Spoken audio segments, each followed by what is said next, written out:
कौन आपण माने जानती दोस्तों दुनियार सबुठु बड़ उच्चतम शृंग माउंट एवरेस्ट हजार हजार लोक ता उपरकु चढ़ी ओह्लैछंती किंतु कैलाश पर्वत उपरकु आज पर्यंत केही भी चढ़ी पारि नाहांती। जेतेबेले कि माउंट एवरेस्ट ठारू कैलाश पर्वत 2210 मीटर छोट।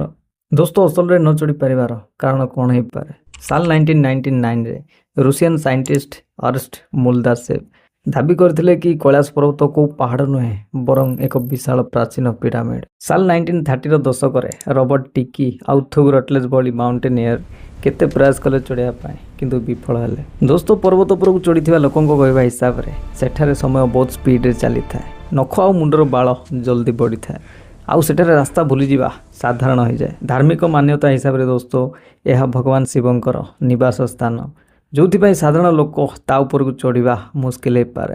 चीन सरकार मध्य ता पवित्रता को बजाय रखा चढ़ा उपर रोक लगेदेले।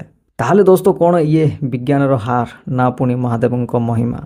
कमेंट रे हरर महादेव निश्चित भाव लिखंतु।